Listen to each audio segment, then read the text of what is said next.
I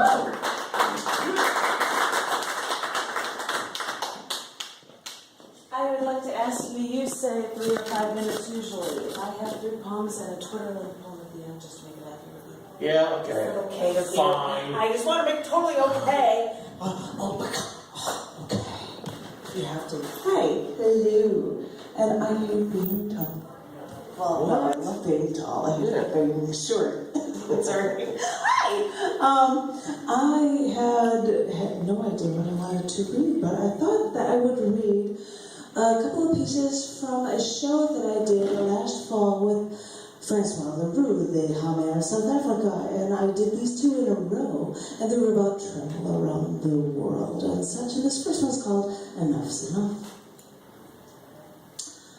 Once, when I was in Bad Gastein, where the Alps in Austria gave every street and town a 60-degree incline, I signed up for a bus tour to go to the Radon Cave at a nearby mining mountain. Waiting outside for the bus, I stood with something like 17 German-speaking Austrians. There I felt so out of my element that I was almost dying for any American voice saying any words. And that's when I heard a boisterous baritone, so I made my way through the overstated crowds to the booming, distinctly American voice. I merely asked, "American?" This large man heard my inflection and immediately spoke. "Hi, I'm Frank.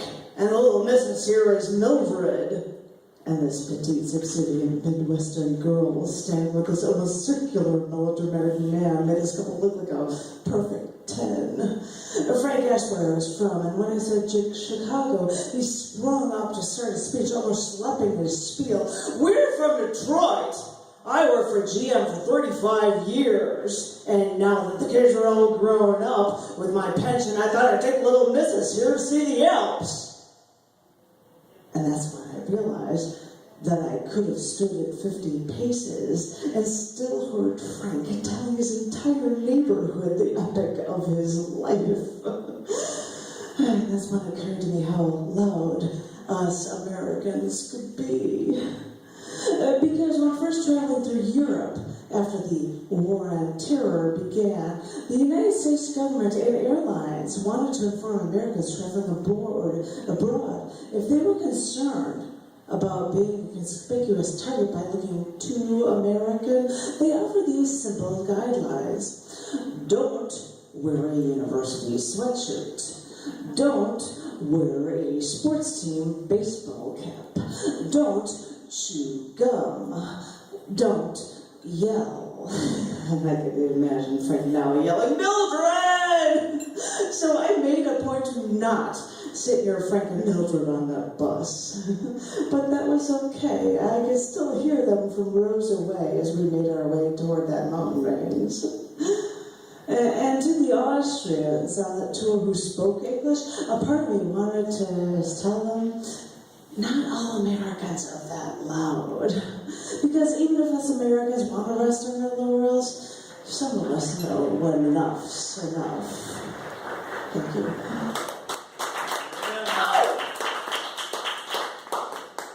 It was almost queued up. That was awesome. It was appropriate because I'm doing normally music with somebody from the other side of the country, so this seemed appropriate. And when I first did this, when I had to teach him how Frank Sinatra's "My Kind of Town, Chicago" is, so we could choreograph that into this piece. This is my kind of town. After walking through the Forbidden City in Beijing, China, where all the palace doorways had gold-covered risers blocking people's way into rooms 4 inches to a foot tall, because the higher your level of authority of royalty status in the kingdom, the higher the bar people had to step over, not on, but over, to get into the royalty's room. But after the Forbidden City, I entered this room or palace. An old Chinese man walked up to me with what I believe was his granddaughter, walking 1 foot behind. Though, who knows? In China, this one young girl could be one of his concubines, but it's not really for me to judge. But this older Chinese Chinese gentleman walked up and asked, in the best English he could muster, where I was from. I told him I was from the United States, and then I said, Chicago. And that's when this man's eyes lit up, and he said, my kind of town. And I laughed, nodding my head in agreement, and he leaned in toward me and he said, Frank Sinatra sang that. And I laughed again. Yes, he did, I said, because even though this world is so vast, we will always find ways to connect with one another. Thank you.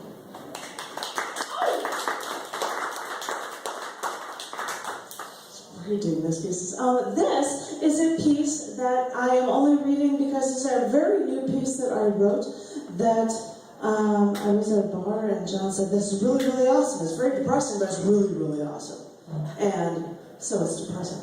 But I'm reading it because part of this poem is being used in a periodic table poem, and I happen to be reading that in a interview hour-long thing with Poetry Saloon at noon, 10 days from now, 8/28, earlier before my open mic later that evening. But if anybody is free during the day, come on over to the Seltzer Library or find me on Facebook, come on by, and that would be so awesome. I'd love it. But this is a poem that's going to be based on one of those element poems, and this is Eyes are blurred. I'll say that again. Eyes are blurred to the battlefield. On the Indonesian island Jawa, I didn't do that. I'll fix that again. I'll start that again. Thank you. Microphone. This is Eyes are blurred to the battlefield. On the Indonesian island Java, large turtle skeletons litter the plains. Because after they come in from the ocean to lay their eggs, swarms of wild dogs there all got together and pounced. Those wild dogs flip the turtles over and strip them all from their shells before they eat them alive. So if you go to the plains on Jawa, you'll see what looks like skeletal remains. And if your eyes are blurred, you'll swear you're seeing a battlefield. Because we cannot forget that life is a constant avoidance of death. Because many of those wild dogs who killed the turtles are prey to the tiger, who later pounces upon them. This is a cycle of life, because every birth is a prelude to death. Remember this. Don't forget. Because people, when they're young, they're sure that they're invincible, only because they beat the odds. Everyone gambles. We call it life. But you have to remember, the house always wins. Everybody thinks they're ahead, and they forget to cut their losses. Because most of the time, even if they've lived a long life, are they happy? Really?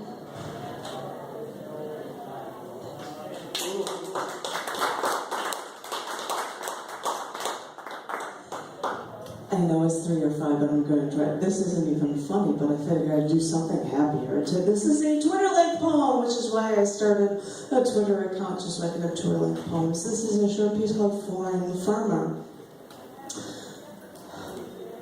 Till the cows come home, but I don't own any cows, so they have no idea of where to go to or how to get here.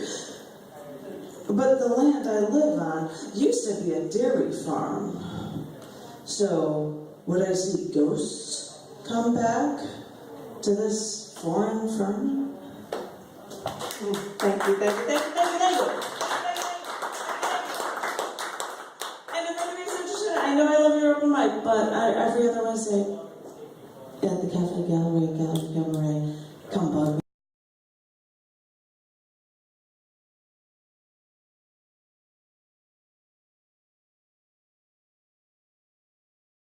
Stop.